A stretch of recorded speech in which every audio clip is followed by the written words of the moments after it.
So welcome, everybody. Super excited to have Jessica Murrey here with me today. Thanks for joining me. Jess is a storyteller and a peace builder who spent a number of years working at Search for Common Ground and is now the CEO and co-founder of Wicked Saint Studios, working on building video games that are not only fun, but also do some good as well. And so I'll put links to Wicked Saint Studios in the description so you can learn more about it. And I'm sure Jess will tell us a little bit more right now too. But, Jess and I first met when we were both doing an event that was focused on the risks of mass atrocities and mass violence in the United States. And we realized we had a lot in common. We had a lot to talk about. So I figured, just having another time to connect and talk would be great. So now we have another conversation. So welcome, Jess. Thank you. Thank you for having me. I'm so excited to be here. Yeah. So tell us a little bit about Wicked Saint Studios before we jump into everything else. Give you a second to tell people. Yeah, absolutely. So already that was a super amazing intro. So thank you. So went from doing peace building, and the work that I did was social change communication. So that's kind of where my expertise lies. So messaging, storytelling, social campaigns that shift attitudes and behavior. And as we're going through doing this, what became really clear to us, and that a lot of most peace builders know, is that, people don't change their behavior by just giving them information. Sure. Unfortunately. It'd be nice, right? It'd be really nice. We can just give people pamphlets and then they, change their whole mind about everything. But people behavior changes through experiences. And so a lot of times in social change communication, that's what we're doing. We're trying to figure out, okay, what do they currently, know, information they have, what they currently think, their opinion, what they currently feel, what they currently do, what do we need them to know, think, and do, and feel. And so as we're going through this process, we're trying to, from the beginning, my partner and our main goal was, how do we empower young people in what we call common ground activism, which is how to attack the problem instead of the person. And basically takes a lot of these core principles in conflict transformation. So it's like, okay, conflict doesn't have to be bad, right? It's an opportunity for improvement. It's an opportunity to solve problems. You just have to do it the right way. And so the more that we're using storytelling is a great way to do that, because you get to experience what it's like to be in someone else's shoes. You get to experience another perspective through storytelling. And then what we found as we sorry, I'm taking a long route to the story, but it's all good. Basically, we set out we did a gamified app first. It was called Battle for Humanity, where we tried to prompt young people to go out and have these experiences. And what we found, like Pokemon Go for doing good things. Yeah, hey, it was called Battle for Humanity. You're like, okay, you could choose missions to do to help you fight hate and injustice and all that good stuff. It's awesome. But what we found was that although we had a lot of young people sign up, very few of them would actually go out into the real world to do this stuff. And we're like, okay, what's this barrier? What's keeping them from actually going out in the world? And long story short, we found that it was self-efficacy, their belief in their ability to accomplish a goal. And social cognitive theory says the number one indicator whether someone will take action or not is self-efficacy. And one amazing way to build self-efficacy is actually through gameplay, because self-efficacy isn't just built by being like, hey, you're great, you're awesome, and all this kind of cheerleading stuff. It's actually built through mastery, actually getting good at something. And gameplay takes you around this core game loop where every time you go around it, you get a little bit better and a little bit better.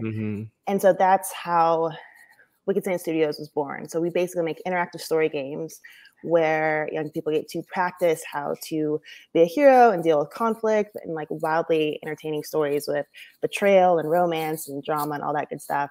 And then they actually get to practice that behavior in the real world. And we're currently working with Niantic Labs. And so right now we have this cool, the real world stuff also has augmented reality and geolocation technology. And so it's been a fun journey the last few months. That's really cool. I think it's so important. There's so much in media, whether it's, the news, in video games, in culture, in movies and TV shows, that focus on the violence, the war side of things. There's how many movies have we seen that are based on war? How many documentaries are based on war? And there's not that many that talk about the peace building side, right? There's not that many that talk about negotiations or peace building or development work or even just basic diplomacy, right? It was a few months ago, the movie Oslo came out on HBO Max or HBO Go, whatever it's called today. and it's all about the Oslo Accords, the negotiations between the Israelis and the Palestinians. And I was just thinking to myself, I was like, this is the first time I've seen a movie in a very long time that only focuses on hard, behind the scenes negotiation work. And people just don't see it. And I think there's this, self-fulfilling prophecy in some way where it's like, well, war and violence sells, so we keep making those things. But we've never really put the other side out there. We've never shown people what peace building work looks like. We've never shown people what, negotiations work looks like. So maybe people would be interested in it if they learn more about it. It's not there for them. And so creating games, that can do some of that work as well, and not just a boring model UN game or something, but in other ways that can bring people in is a great idea. Yeah, no, we feel the same way. And it's I often talk about how our whole life we're taught, and it's not just through school, but through the media we consume, just like you're saying, is that, the only way to win is to beat the enemy, that is the way you have to defeat the other side. But if you actually shift your objective from destroy the other side to make them an ally, prevent harm, actually solve a problem, we would get so far. And we've been raised with this, okay, it's fight or flight. Right. Do or die. These are your only two options. But if you behave aggressively in a conflict situation, the chances of retaliation is really high. If you behave passively, then you're going to get walked all over and you're going to leave victims vulnerable. But between passive and aggressive, there's all these other opportunities and ways that some of them are creative and some of them are just common sense. So just, if you stop and think about it, they can actually de-escalate a situation. Yep. And that can actually achieve what you want. I talk about this all the time. I played sports. I was a volleyball player in college, and you show up to the game, you play the other side, you beat them, and then they go home and you celebrate and you're yeah, we won. You don't have to ride in the bus with them. And it's the real world actually doesn't work that way. We have to ride in the bus home with the people. Republicans and Democrats together have to pass laws together. We have to all we can't. We're not Thanos. Yeah. We can't just snap our fingers and make. And even in everyday life, our everyday lives revolve more around negotiations and interpersonal dialogue than it does war, right? Even if you're a parent, I know that you have a child, you're negotiating bedtimes, you're negotiating food, you're negotiating what activities you're going to do, your kids grow up negotiating at an early age, right? And so that's part of our culture. It's part of what we do day in and day out, whether that's deadlines for work, whether that's, what you want to do with your partner, if you want to go out to, see this movie or that movie. I mean, those don't end in violent altercations daily. I mean, if they did that, we would be in, a much worse situation than we currently are. But most of our interactions is in that, peace building, dialogue, negotiations, work. And we just don't talk about it enough. So people don't think about it that way. It's I always say the training on nonviolence and negotiations and peace building that we get in school starts with sharing. Maybe when you're in nursery school or kindergarten, maybe you learn a little bit about, Kingian nonviolence, Martin Luther King, Gandhi, something like that. And that's about it. That's all you get, You don't know what it looks like. You're exactly right. And it's I remember when I first got into peace building, I came from more of I wasn't even advocacy, but that's what I thought. I was there's advocacy. It's I know what that looks like, but I couldn't picture what peace building looked like. And then I got involved at Search. And one of my first jobs, I ran their communications department. And so one of my first things was okay, let's rebrand this thing. Let's, because we kept talking about peace and commonality and no one can picture that. If you say war, there's an image that comes into your mind. And one of the things I do in my social change communication trainings is the start of every training. I ask, okay, when you see this word peace, what image comes to your mind? Right. And it's amazing. And for me, it's always fascinating because when I'm in Africa, it's always people holding hands. It's people holding hands together. When I was in Colombia, it was water. It was peace. They thought of water. They thought of the calming, tranquil. Yeah. Comment if you're in the US, it depends. Maybe you think of hippies, peace glasses. You think of doves. Yep.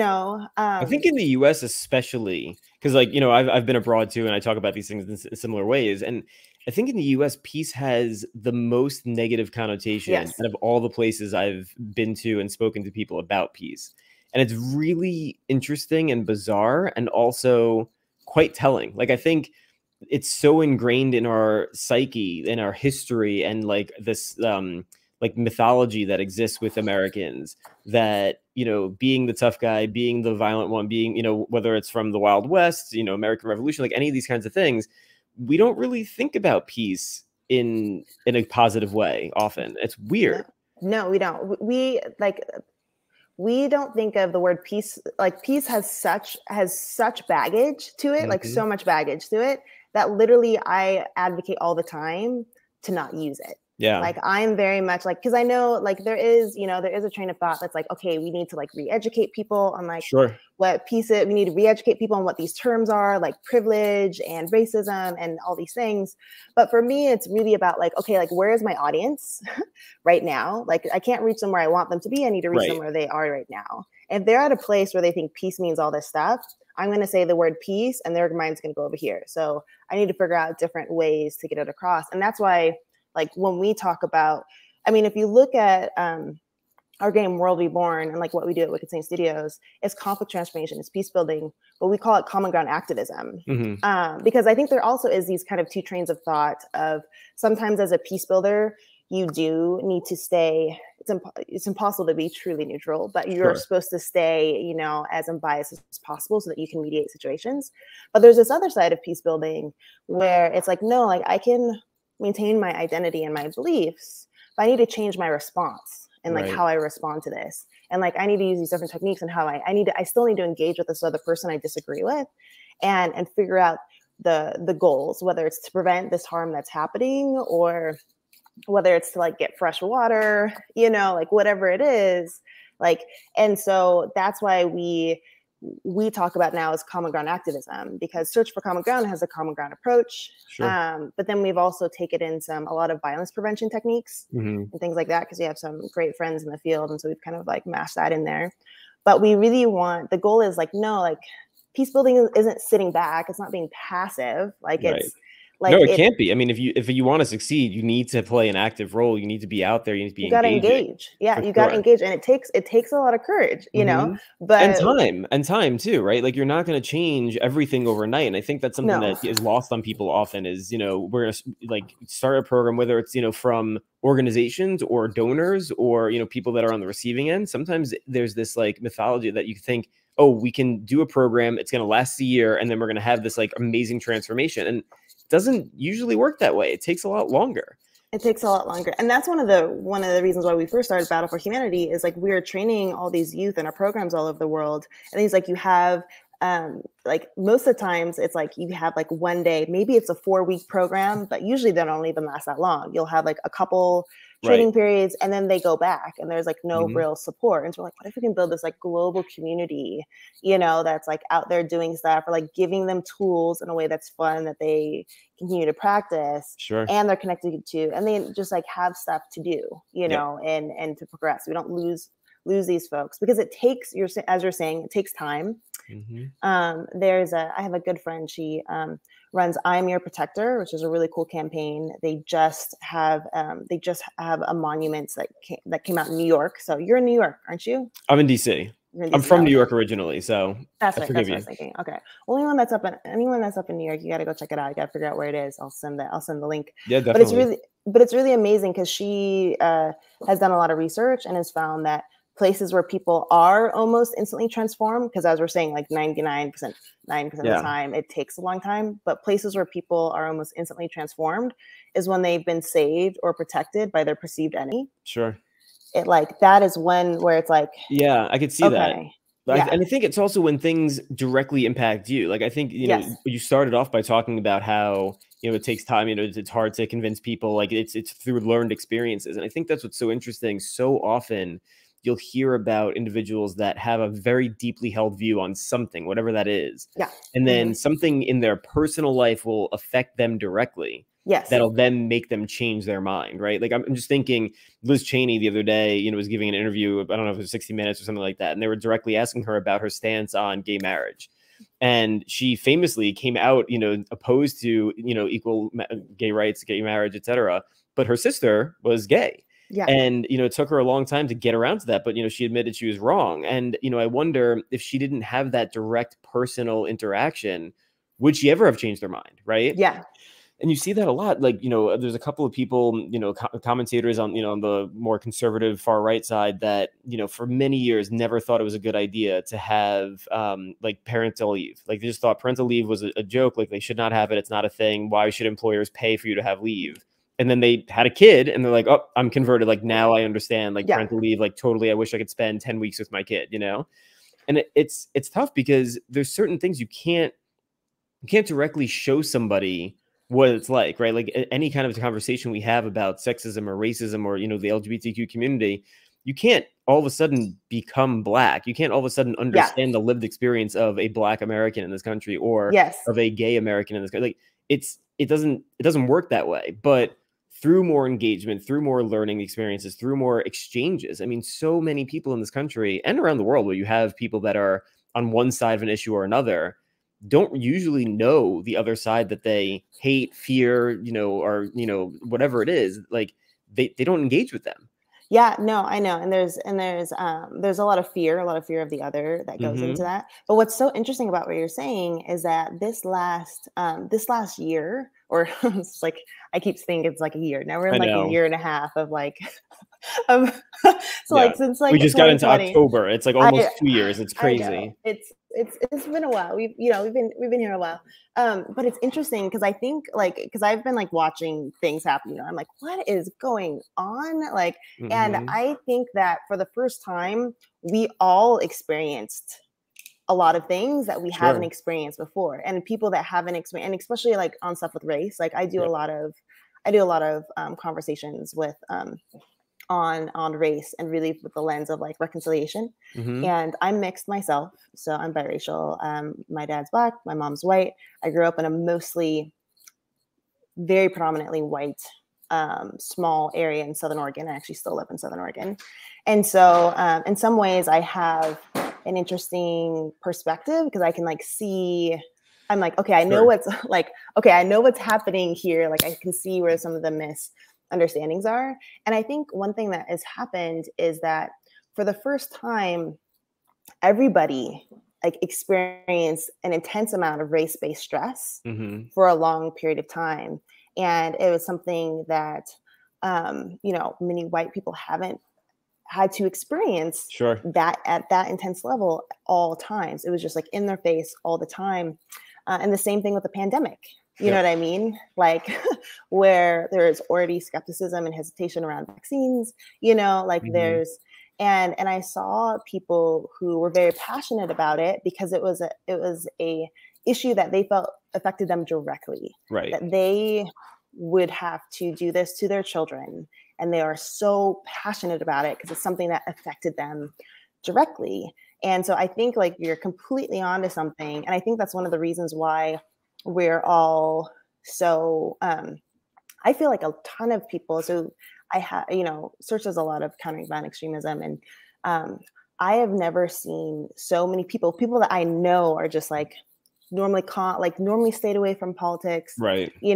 Become so extreme in their views. I think social media and algorithms have a lot to do with that.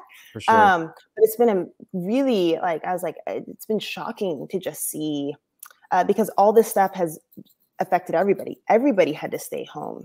Right. Everybody had to think about the race stuff and the Black Lives Matter and like what sign you're going to put up. Everyone was going to have to vote, and it touched everybody. I mean, I think we can talk about the algorithm stuff in a minute because obviously there's a lot of things to talk about there. But, in thinking about the last year and like especially at the height of all the racial issues in this country, I think was the George Floyd murder, right? Like and the trial thereafter and, all the protests, et cetera. Yeah. But what was so interesting to me, as you said, there's a lot of people that like came out from the sidelines, right? People that never really were engaged. Even like in my own personal like circle, I had friends reaching out to me like, "What do you think? What do you think about this?" Like people that I don't normally talk to about these issues. But what's so frustrating is we had a big moment for a short window of time, and the overton window, like it moved towards racial justice. There were more people saying, "Okay, I'm not on board with abolishing the police. Like that's crazy, but there definitely needs to be more police reform." And then a few months later, it started to go the other way. And a few months later, it was like even worse. And then like now where we are, you have like the biggest right-wing fight is against critical race theory. I know. And so you like it within the span, as you said, like within this year, we went from having such a good moment of recognizing like racial division in this country, recognizing that there's racism, recognizing that there's a problem with our police forces, to now, like, I was just reading an article today that it was talking about, I don't know if it came out today or not, but it was talking about how, like, this latest boogeyman of CRT, that there's like thousands of schools across the country that are now facing penalties, the ability to lose funding. Teachers can be suspended if they're teaching about race or racism or, you know, some critique about that, because they're banning CRT, even though CRT wasn't being taught directly in these schools. And so you have a situation now where schools are literally not allowed to talk about certain key things, or it's being removed from the curriculum. So a teacher could talk about it, but it's not in the curriculum anymore, including Martin Luther King Jr., his I Have a Dream speech. Like, bonkers to me. Yeah, no, I mean, I could, like, oh my gosh, I'm like, don't even get me started. Because, like, I feel like one of the biggest issues is like education. Like, because I mean, for sure. The thing is, so I have some empathy to begin with, because I feel like I held a lot of those biases growing up where I was a lot of times the only Black kid in not only like my class, but in the school. Sure. And so I learned about Underground Railroad stuff. And like, but I didn't know like the depths of depravity around slavery. And I also, civil rights stuff and like redlining, all that stuff, I didn't learn until later. And so when you're a kid and you're a kid of color, you don't know this stuff. You're just like looking around and you're like, man, like, why, like, Black, you start to like realize, okay, Black means less successful. Black means like, you know, like we don't make as much money. We're more troublemaker. Like, you know, and you start like owning these things. Yeah. And then as you get older, you're like, actually, no, there's reasons like why, like with the home ownership and all this stuff. That stuff's bullshit. And also the system was built to make those things true. It wasn't just a rumor. It wasn't just like, Yeah, and so it's huge. It's huge for everybody. It's huge for kids of color. It's huge for white kids. Like, it's just good for us all to know. And it was interesting because I could go back to like articles that I wrote, and I was getting interviewed a lot during this time. And right when it happened with George Floyd, it was like a week after I did a podcast, and we're talking about this stuff, and I was like, you know what, I'm really concerned about some of the messaging, because of course I would be, you know, around this defund the police stuff. And I had friends that were like gung ho, you know, that were like, yeah, like it's, and I was like, I'm worried it's going to become about white politics instead of about reconciliation with African Americans, Black Americans, you know, and then let's move on to like, and then we can like spread out to Indigenous, like we can like Native, like you know, and all of the other people of color. But I was like, because this isn't a political issue, like right now, because there was a moment of time where I had literally people who were like very conservative their whole life, in like asking me to come out for coffee and like willing to listen. But again, like for me, it came down to this, it came down to our approach of how we dealt with this, of this like attack mentality, where all of a sudden, like, and not to say like this, so this sets aside like who deserves it, right? So we're gonna like set aside the like who deserves it, who's to blame for a second, and like try to focus on like, okay, what are we actually trying to accomplish? And I was explaining this to like a young, another young Black girl, because she's like, oh, like how, like I just get so fired up. I just like, you know, it's like just like rip their heads off, you know. And I'm like, so here's the thing. I was like, I have a 5-year-old who's Black, young male, and I need the people that are on the fence about this. I need them to fall on one side or the other. So it's like, I could call someone a racist and get my point across and like win the argument.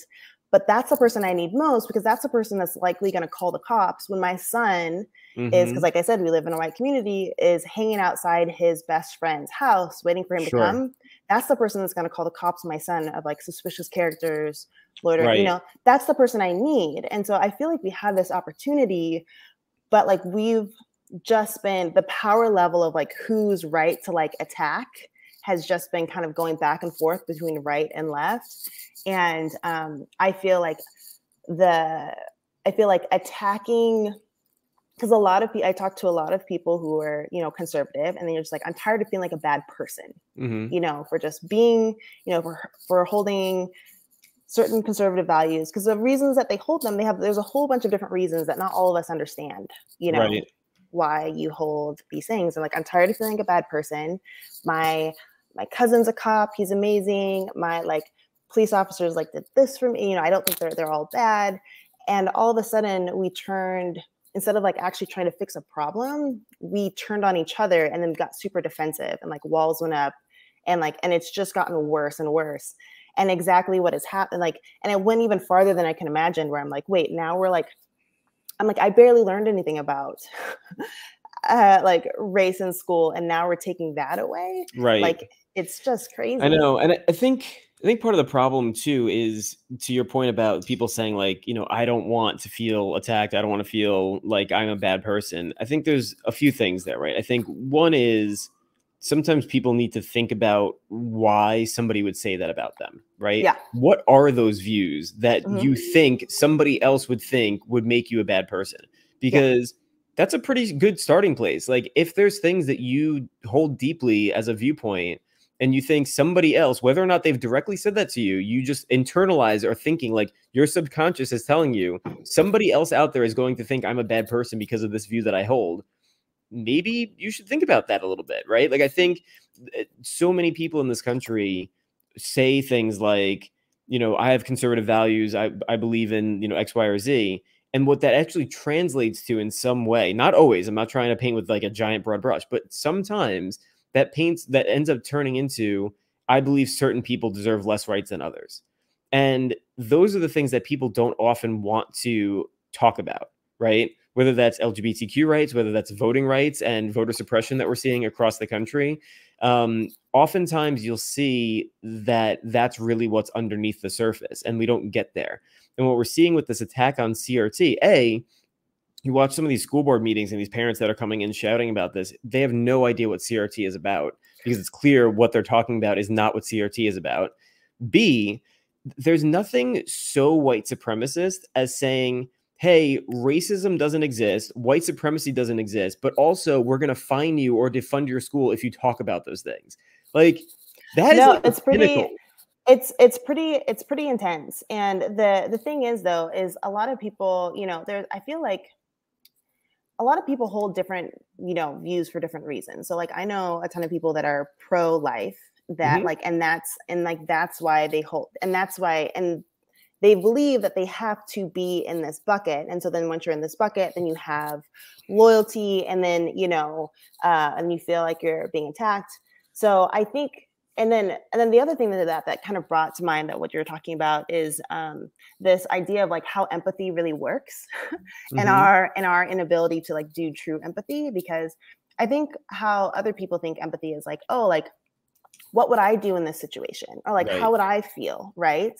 And that's actually not true empathy. That's like making it about you, which is making it about me, which is what we're doing all the time. And like, we are a society, all of us on all sides are a society where like, yeah, it's about me. How do I feel at all times? Am I feeling uncomfortable? Like, we're very much at like, okay, what about me? When true empathy is like taking yourself out of it and like trying to understand what that other person felt in that moment. And the only way to understand that is to like listen. And a lot of times it's like these stories and have them share experiences. Sure. But when someone, and this is the conversation that I have with people a lot of times, is before I get into the conversation of race, into like, before I go down that history of like, this is why things are the way they are, there's like a couple starting things I start off with. I'm like, okay, so I don't talk about privilege until I have the chance to explain it. Or I'm like, listen, privilege does not mean that you don't deserve what you have, that you haven't earned it, and that you haven't struggled. That's not what privilege means. Right. Privilege just means that your skin color probably wasn't one of those barriers that kept you from getting where you are. And then I said, and another thing is like race-based stress is basically people of color experience race-based stress multiple times a day because they're always aware of their skin color and how it affects the room when they walk into a room, what they're wearing, even the basics of when you walk into a room, are you the majority in that room or are you the minority in that room? Like that alone is something that the average white person has not experienced in this. Yeah, it's just always on your mind. And race-based stress is super uncomfortable, and it's just stress. It's uncomfortable. And so when I'm having these conversations with white people, I'm like, listen, at any point in this conversation, you could experience race-based stress. And you might respond to it differently. Some people respond to it very defensively. Some people get really guilty. Some people get angry because they're like, because you'll have a feeling and then they'll be like, wait, no, I'm not racist. I shouldn't be feeling bad. I'm not, you know, this and or all of that. that too is because we don't talk about this enough. So often it's like an atom bomb. It's like everything is coming at the same time, right? This is conversation. You have these emotions. You're trying to deal with this in your head. You're trying to reconcile with what you think of yourself versus what you think other people think of you, what you're learning, what you're realizing that you never learned before. Yeah. And then, like you said, you have a reaction. You have like an emotional, not necessarily intelligent reaction. It's like an immediate gut reaction. You have a gut reaction, and then you try to rationalize it to yourself. Like, why did I Mhm. just have this reaction? Am I a bad person? Am I like, you know, and then you go Right. through all these things. And so I tell people, I'm like, if you feel that, it's normal and it's okay. Like, this is part of it, you Right. know? And I think, and then I also tell them, so I'm like, so listen, so a person of color can tell their story and it might make you feel bad and you might feel attacked. And so then if you feel attacked, you might assume that they're attacking you, but they might not be attacking you. They might just be sharing their story, Right. and you need to hear it because like, and this again, is how if we you build feel empathy. attacked, why is that? Like, what of their story is making you feel attacked? Did something resonate in their story? Did something throughout your life? Did you do something? Did you think that you did something? Like, there's a lot of, like you said, guilt there that people don't deal with, and they need to. And because we don't talk about this enough in school when we're growing up, because we don't talk about this enough at the dinner table, because there's not enough literature. I mean, now there's lots more books about the experience of minorities in this country, not just Black Americans, but other minorities. But if kids aren't reading those things, if they're not exposed to those things, they're still not going to be able to have that experience until one day they're an adult and then they have one of these conversations and it just blows up, you know? Yeah. Well, and the thing is, though, is that it might not even be that far. Like, it's like they could have, because what I've found is that if people feel like their identity is attacked, that they feel attacked. So maybe they haven't even yes, like maybe they're thinking back to like, oh my gosh, like this happened once and I didn't say anything, but they could just simply feel like no, white America, like, you know, there's sometimes like white America and rural America has like a very proud identity. And it's like you work hard, like you work for what you have, you're brave, you're free, you know, like all this. And if someone's telling you that like, actually, you're not a hard worker, actually the system is set up so that you win, you know, it's like, that is like, we're dealing with some like intense identity, with some intense identity stuff. And if your identity feels attacked, you feel attacked. And we have like a serious, and I think that's what I'm like seeing, is that these just like this crazy tribalism of like, I have to protect this identity because it's being misrepresented, because we're not the bad guys, we're the good guys, right? You know, and it's hard to grapple with, especially if you feel, because I also think there's this like, don't give up ground, right? Because like, are you going to admit to these liberals over here that have been like putting you down and condescending to you like day in and day out, that like actually maybe they might have a point? Like, I think there also needs to be space created to like safely for people to be like, actually, to ask some questions that might even be wrong or insensitive. And it's a challenge, and it's a really big challenge. We've had this conversation before, and I talked about this with somebody else recently, is that there's a real challenge that we have today where some people will finally get to the place where they're willing to ask a question. Yeah. And some people will shove them inside and say something to the effect of, it's not my job to do the emotional labor for you.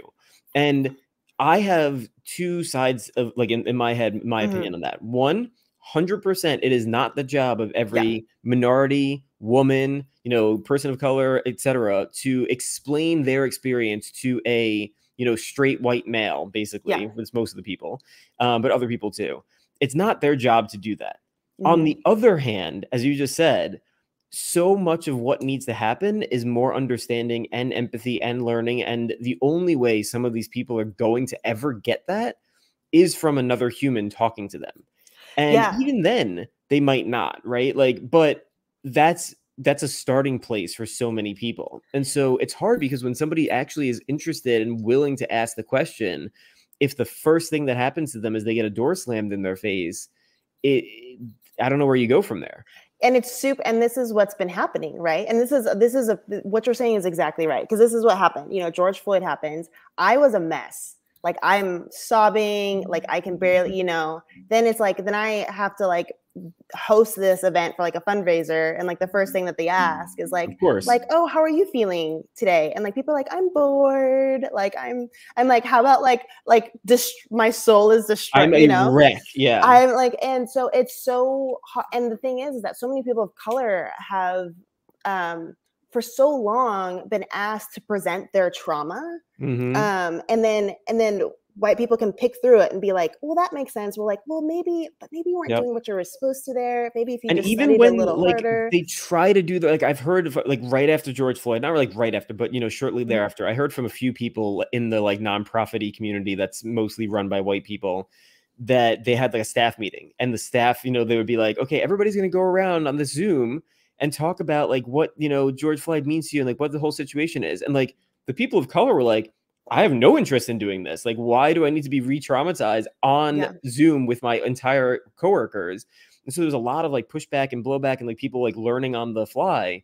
Yeah. But it was a perfect example of like, for those white people that were in charge, and I'm saying specifically because I knew that those were white people in charge, instead of just starting smaller and asking like a few people questions, and like I hate to do the whole like the token black person that's on your team, whatever, like to ask them what they would think about this before you do it. But sometimes that might be better than just going ahead and doing something with the entire staff. Yeah, and that's no, you're so right. And so Search actually gave me space to write an article after George Floyd, and they like both my team and Search were like, you like normally we collaborate on it. They're like, you do what you want and you tell us what you need. And I totally agree with you, because this is, and I think this is again like why we're in this space right now, is because Black people are so traumatized by that, and then white people are like, a lot of people are like, oh, I had like no idea this was like happening, and then they're like, let me text my Black friend, and my Black friend's like, are you fucking like right now? Like this is what you're gonna like figure it out yourself, you know? And so then they're like, oh, and so it's it's interesting because I think the answer is both and. Like, I think we need credible messengers, credible white people messengers, and credible just messengers to whoever that person is, to that they feel comfortable with, feel safe with. We need those. But you also do need people of color, you know, and in a lot of ways. But how I basically say it is, listen, you should never, it shouldn't be expected of a person of color to do that, but you should make it open. And so because of where I was brought up, and like, I'm like, no, I know where this is coming from. Like, I actually felt like a very, it's like, I felt a responsibility to, in a lot of ways throughout my life, I felt that responsibility to be a safe place for white people to come to with their questions.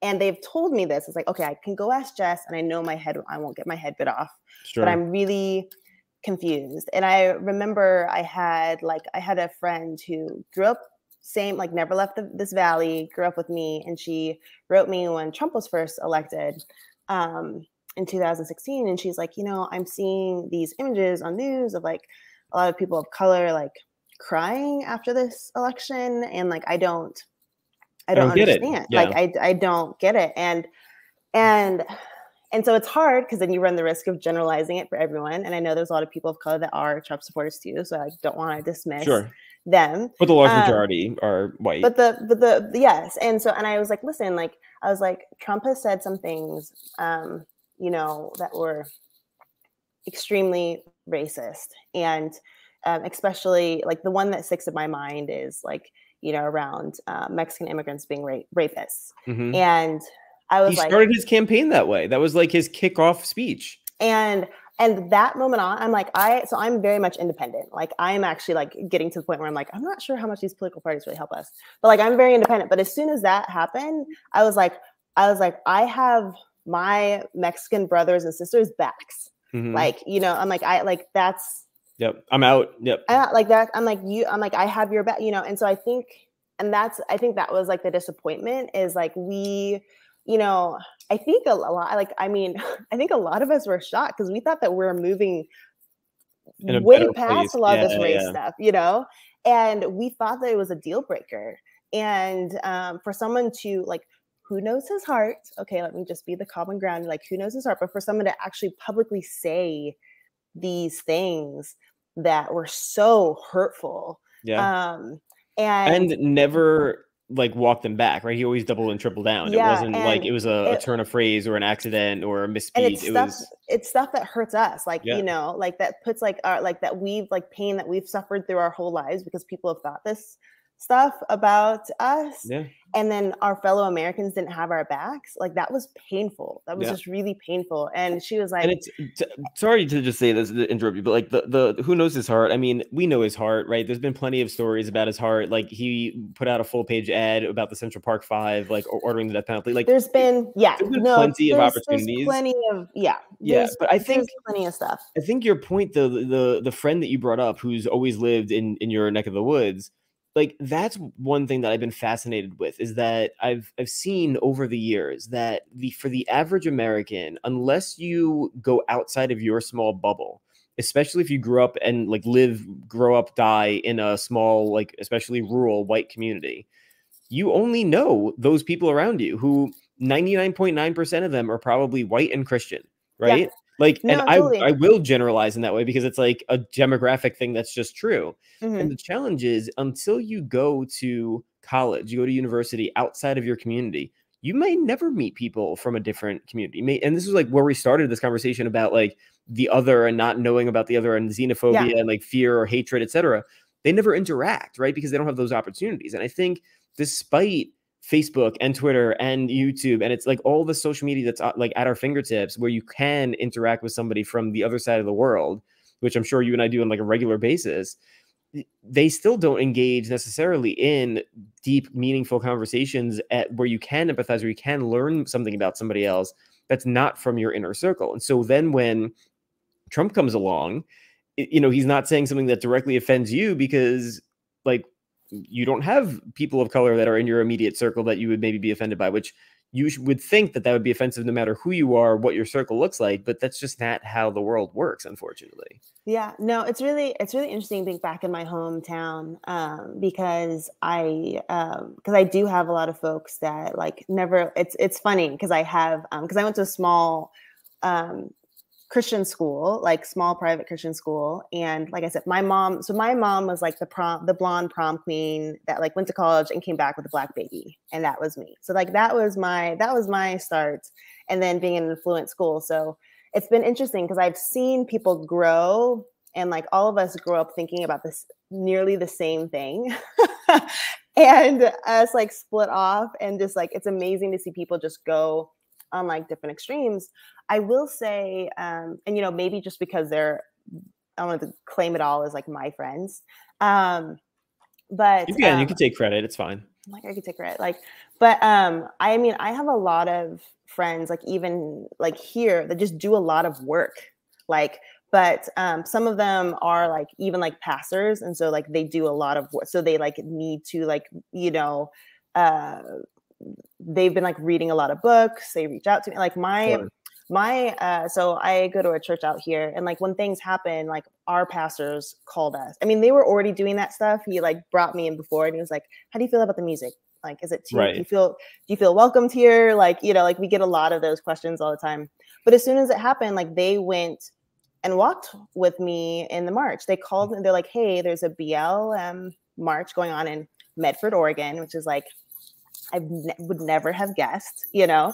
They're like, "It's going to happen. Can we go walk with you?" Right. And the whole staff came and walked. And so it's like, just by like having, and like, I think it's like my husband and I, and like maybe like one other guy at church, you know, that like are Black. But like by having people that you love, like they start like getting into it. So I think it does help. Yep. But there's other folks too, where it's like, I know them and I know their beliefs, and I'm like, you have not been, you don't know any other Black people besides like me. Like you, like, okay, you have a cousin that like is mixed. And the other thing is like mixed kids, a lot of times we don't know either. Like I have a friend who's mixed like me, and she's gone like another direction where, and because most of her friends are, you know, under that banner. And I feel like, and it's like hard for me, but I'm like, you know what? Like you do what you need to feel like you're survived, you feel like you are safe, and you feel like you are loved. Yeah. And so if you have to spin, and so I feel like it's spinning these narratives to like justify it. But it's shocking to me because even she's like, oh no, I don't, like she's also against critical race theory. Right. And like, and it's hard.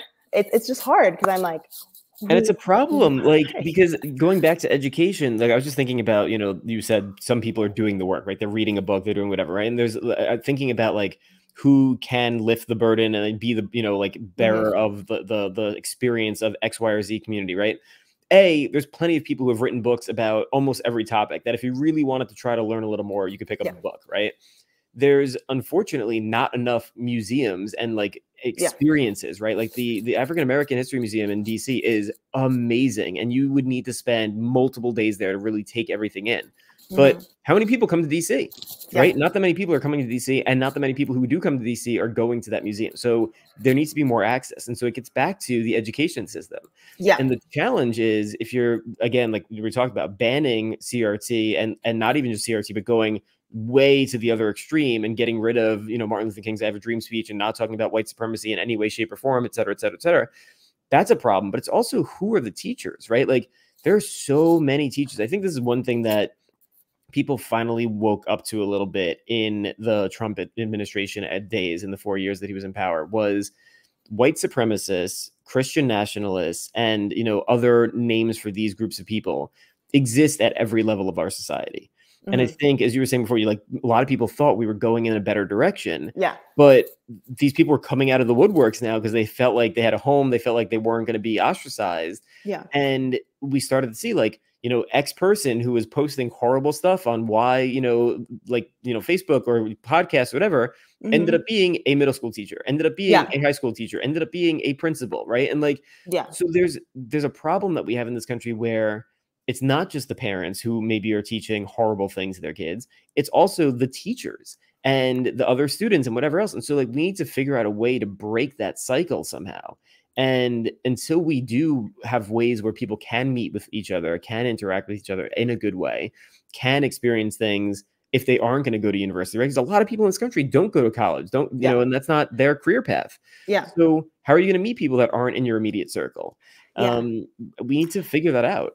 No, exactly why I'm doing interactive story games. So you have to at least meet these characters with these backgrounds, and like, in like, yes, it's fictional, you know, but like this is one of the things that we're trying to grapple with, right? Is like, how do you get people to have these experiences and meet, you know, and that's what, like, it's so hard because it's like there are so many documentaries and movies that you could watch and be really inspired and be like, but some of them are really hard to watch. Like, like I think I started Exterminate the Brutes, and like, oh my God, everybody should check that out if you can on HBO. It's incredible. It's like a 4-part miniseries, 5-part, something like that. About genocide, mass atrocities throughout history, racism, slavery, etc. Raoul Peck is phenomenal. But yes, it is a very difficult watch, and like, I am interested in these things, but for a random person to pick it up, it's tough to get through. It's really hard to get through. And like, I know there's a couple other things I like pass to people, but I know, but it's like, it's hard on so many levels, you know, and you have to be, and a lot of times I'm not in the mood for it. And it's like, I like, you deal with this every day of your life. Like, you know, you need to just like tune out with some cartoons in my case, or like some, you know, comedy. I totally do fantasy fiction. I'm like, that is my go-to, but it's like, man, being willing to put in work is hard. And that's why I just think we need to be encouraging like people to do like encouraging and celebrating people, even if they're making small steps towards this. Because I notice this sometimes too, if like someone will come out and be like, yeah, actually, maybe that wasn't right. We like, a lot of times I see this actually happens where the left attacks the right, where it's like the right, someone's like, okay, well, maybe that wasn't right that he said this. like maybe Trump said something and they're like, well, maybe that's not right. And then you'll have the left be like, you can't just come out now at the 11th hour and say that, like, you know, like, where were you? And but it's like, and then that person like shrinks back. It's like, no, like, welcome. Bring them, bring them along. Like, yeah. You know, like, let's have some, because I do think it takes some grace. I do think we're a society that like we've just like lost a lot of grace for each other, because a lot of this stuff is really heavy and it feels life and death. And so and as you said earlier, like it became tribal. Like a lot of the stuff is very tribal, and it totally is. You know, you have your side and you stick to it no matter what information is presented to you. But yeah, I mean, I think one of the challenges too, like in that, you know, where people are being attacked, you know, directly after they're saying one thing or the other, or they don't know the right thing to say, or again, like they just don't have those experiences. That's why representation matters so much. Yeah. And like, I feel like we're at a place right now where the left, progressive people, whatever, talk a lot about representation, but there's people that are like on the right, or like, oh, that's like a silly thing. Like they like brush it off, but it matters so much because again, this is a white privilege thing. Like how many shows throughout your like history growing up were almost exclusively cast with white people versus an all Asian cast or a mixed cast or some black people or like a black cast, or how many shows that actually had a black cast were really whitewashed, right? Yeah. Like Family Matters. Like I was having this conversation with somebody the other day about how like when I was a kid, you know, Family Matters, Fresh Prince of Bel-Air, Hanging with Mr. Cooper. Like there's a bunch of shows that had a near all black cast, if not an all black. What? I said we're showing our age, but yes. Yeah, for sure. The 80s, 90s, baby, for sure. But like so many of those things, and like the guy who played Steve Urkel, I can't remember his name, Jalal White, something like that, right? Yeah. He was talking about this in an interview once, where he was talking about how like the entire writing staff was white. And so they were writing, you know, about a black family in Chicago or right outside of Chicago, writing words that like a black family living outside would never say because they didn't have that experience. And so, yes, there was some representation in that there was a black family on the screen for you to watch, but many white people across the country probably never even thought much about it because they were portrayed and written by white people.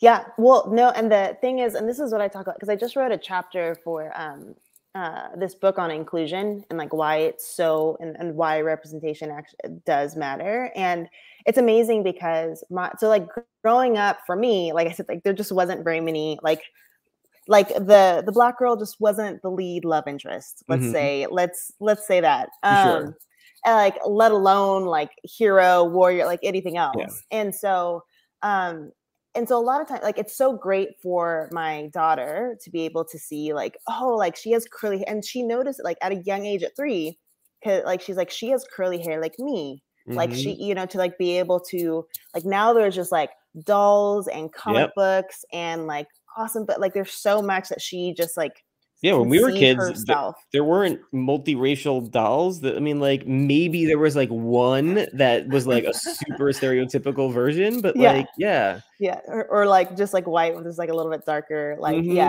but what's interesting about it is I was like, it's not just important for the kids of color, but it's important for the white kids, because when you grow up like we 100%. Did, where all the saviors are white, like when you have a person of color in a leadership role or like a woman in a leadership role over you, it doesn't feel right. Like when you have a president who's black, you can't put your finger on it, but it just like, you just don't like it. You just don't like it. You know what I mean? Because it doesn't feel, it's like outside of what you're prepared for. It doesn't feel right to you. And like, this is what happens all the time. So it's so important in media and other stuff, because it's like, no, so you're like, no, you have a woman boss. Guess what? And that's normal, and she can be a badass in any way that she is. And not only that, like you're talking about it on the positive side. What's worse is growing up, more often than not, the bad person was a person of color. Oh yeah. Right? Like the criminal in the story was a person of color. The, you know, the guy who was, you know, robbing, whatever it is, like that was so often depicted. And the same thing, it's not just people of color in this country, but like how many endless amounts of TV shows, movies, etc., have painted Muslims in that way, right? Yeah. And so you grow up with that narrative. That's all you think. And that's why there's a whole group of people in this country and around the world, when you hear somebody speaking Arabic, the first thing that comes to your mind is like how a terrorist was portrayed in a film, not anything like it's a language that, you know, billion people speak, right? Like, No, it's so true. And you don't know. And like, I didn't realize how much I internalized that as a kid until like the last couple years. Like, because for me, like I knew something was bad about Black and I didn't know what it was, but I knew that there was something wrong with it. You know, it meant less smart, less pretty, more like more trouble. Like it just meant, and I like realized why I pushed myself so hard as a kid. Because my mom was like, we're like the Gilmore Girls. Like my mom was like, why do you stress yourself out getting A's? Just get B's and relax. Like that was like my mom. She was like top 25 player in the world and Lost Planet and Xbox. Like that was my mom. And I'm like over here, like I didn't get a single B through middle school, high school, or college. And it wasn't because I was naturally smart. Like it takes me a while to like get concepts, but I just studied like crazy because I had to be perfect. I had to like prove wrong. I didn't say a cuss word. Like I didn't do any, like I was like, so I had to be the narrative out there that you knew and you wanted to prove that you were the opposite of that narrative. Yes, exactly. And that's so like like in some ways amazing and also so frustrating and anger inducing that like, because you just said, I don't, because like I want to say so many words. Like as I said before, I'm from New York. That's like where my brain goes. I haven't cursed this whole time, but like, the fact that you grew up knowing that that narrative was out there is so awful. And like, and I had a great family. Like I had such a supportive family. It didn't come from my family. Do you know what I mean? But like, this is what I just absorbed from the world. And for most kids, like, cause I have my personality is that way anyways. Right. So like I loved as an athlete playing in away games because I'd rather have people cheering against me than for me. But for a lot of people, I don't say most people, for a lot of people, you start to believe this stuff. Right. You know, like it's more like, okay, like maybe they have, you hear it enough times, you start to believe Why wouldn't you? And like, that's the thing, not to like go into a whole new rabbit hole, because like we probably have to end soon, but we should do another conversation about this next thing that I'm going to bring up. But like everything that you just said is exactly how genocide and mass atrocities happen, right? Because an entire society, your friends, your neighbors, your sometimes your family, your teachers, the news, whatever, are telling you a narrative. And you believe that narrative enough that then you're willing to go out and harm other people, kill other people, because A, you think they're maybe subhuman. B, you look at them as less than you. C, you think that it's the right thing to do, right? That's how the twisted narrative became. And that's like the extreme of where this stuff gets us. And that's why, you know, so often, you know, like things, bullying in school, you know, just different treatments of, you know, people, whether they're a race or religion, you know, et cetera. Like it starts young and it keeps going. And until we correct that behavior, society, like wide, it will never stop. Right. And like one of the early indicators always for genocide and atrocities is that a country has a history of that. Right.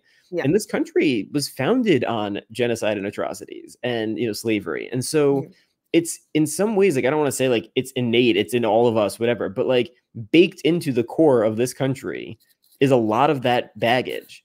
And now we have, you know, multiple states that are saying we can't teach about these things in school. Right. And so it's, I don't know. It's and that's why I said like the narrative had to get disrupted for me. But this is the thing, right? Is that we all carry bias. And so this is the other thing, is like not demonizing it so much, because I'm like, okay, if I had bias against Black people and I'm Black, like, then like, I'm like, okay, like we like, because we all have bias. Like I have, like, if I'm walking down the street and I see someone that looks homeless walking, like, and I start to get nervous, like my heart rate comes up, like this, like, you know, then I can, like, I have an opportunity to stop and be like, okay, is this like, why do I think this person is a threat? Like, are they doing anything threatening? Are they like, do they look like they're under some kind of influence or like whatever? Like, or do they just look like they don't have money?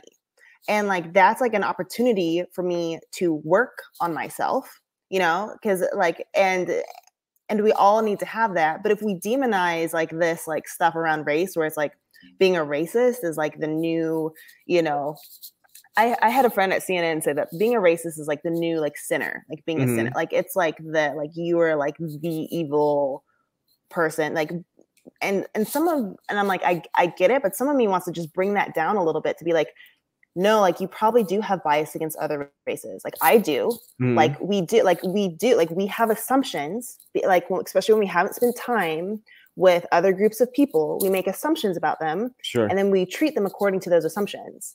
And like we need to create a space where we can be like, I can admit that and I can like come out with that and I can like address that without feeling like I'm a racist or whatever, you know, because we all have it. Like we all have areas where we need to work on, where we're making assumptions about other groups of people. And when honestly, we don't know what we're talking about. Like we have no idea what we're talking about.